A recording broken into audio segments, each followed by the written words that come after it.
भगवान ने नारी को संवेदना करुणा का अंदर उसके अंदर एक सॉफ्टवेयर फिट कर दिया है कि उसके अंदर ये दया करुणा ममता उदारता प्रेम आत्मीयता ये गुण नारी के गुण हैं।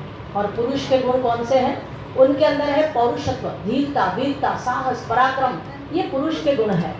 तो हमारे देश में जब तक ये दोनों ही गुण अपने सर्वोच्च पर थे तब तक ये देश जो है अपनी ऊंचाइयों पर पहुंचा। और हमारे देश का, हमारी संस्कृति का एक ही मंत्र है, सर्वे भवन्तु सुखिनः, सर्वे सन्तु निरामयाः। और साथ में वसुधैव कुटुम्बकम, सबको जियो और जीने दो, ये हमारी संस्कृति का मूलभूत हमारे सबके डीएनए में है। और इसी चिंतन को लेकर के, इसी स्वभाव, इसी संस्कार को लेकर के हमारी संस्कृति आज हजारों साल में जिंदा रही है, मानवता के लिए, संवेदना के लिए, करुणा के लिए। आज आप देखिए पूरे विश्व भर में चारों तरफ जहाँ कहीं हम देखते हैं वहाँ युद्ध के बिल्कुल मतलब ऐसे लगते हैं एक देश दूसरे देश को मारने पीटने काटने के लिए तैयार है। एक व्यक्ति दूसरे व्यक्ति के पीछे इस तरह पड़ा है कि पता नहीं उसको क्या तो मिल जाएगा।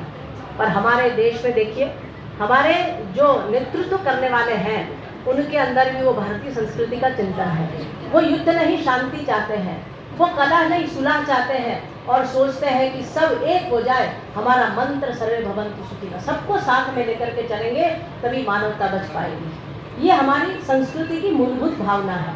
और भाइयों बहनों, हमारे यदि प्राचीन इतिहास हम देखते हैं तो हमारे यहाँ पर जो भी हमारे यहाँ के लोग थे उनके अंदर यही करुणा संवेदना की पराकाष्ठा थी। ज्ञान था तो उसके अंदर संवेदना थी, पराक्रम था पर संवेदना थी। खाली पराक्रम हो और संवेदना ना हो तो वो हिंसा कलह मचा सकती है, वो विद्रोह कर सकती, वो युद्ध कर सकती है। पर उसके यदि संवेदना करुणा हो जाए तो निश्चित रूप से मानवता का वो कल्याण करती है, मानवता का विकास करती है। यही मंत्र हमारी संस्कृति का रहा है।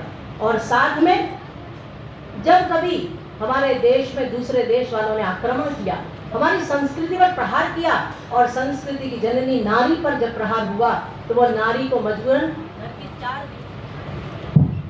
घर की चार दीवारी के बीच में रहने के लिए मजबूर होना पड़ा, पर्दे के पीछे रहना पड़ा। और अनेक उसके ऊपर जो है आक्रांताओं ने आतताई की, उसको जबरन किया। तो क्या होने लगा कि उनको जो है बचपन से ही शादी करने की प्रथा चली। कई बच्चियां बहनें हमारी अपने पति के पीछे जौहर करने लगी और न जाने कितनी प्रथा परंपरा उस समय की परिस्थिति को देख करके पैदा हुई थी।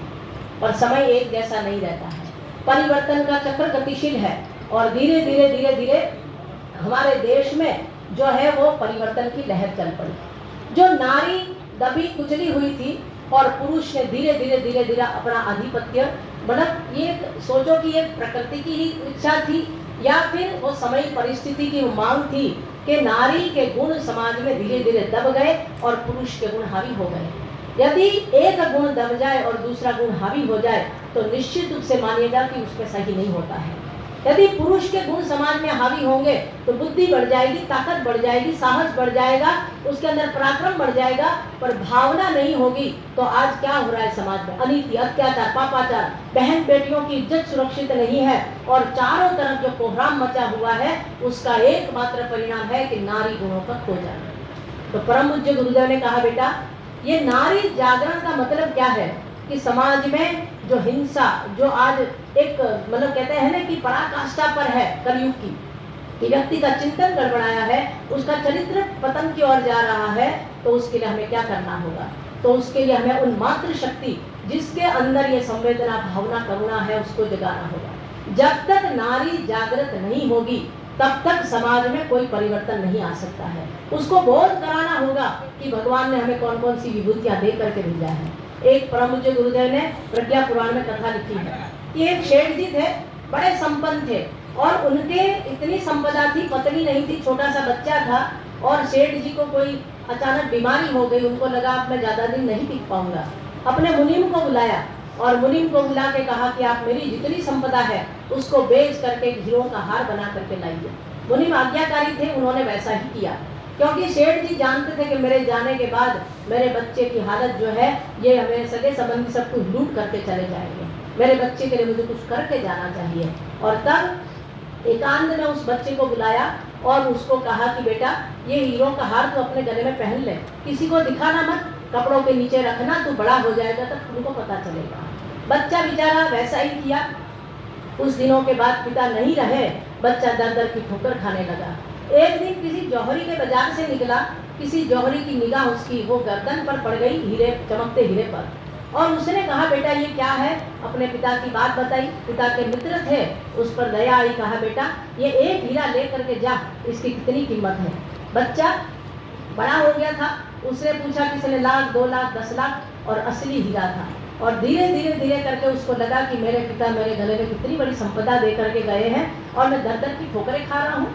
बहनों, भगवान ने भी हम सबको वो संपदा दी है। बहनों के अंदर मातृत्व, बहनों के अंदर करुणा, दया, संवेदना, ममता, ये पराकाष्ठा है इसकी, पर ये गुण कहीं खो गए हैं हमारे। इन गुणों को उजागर करने की आवश्यकता है। इसीलिए परम पूज्य गुरुदेव बार बार हम लोगों को बुलाते हैं, झकझोरते हैं और हमारे अंदर सोई हुई शक्तियों को जागृत करते हैं।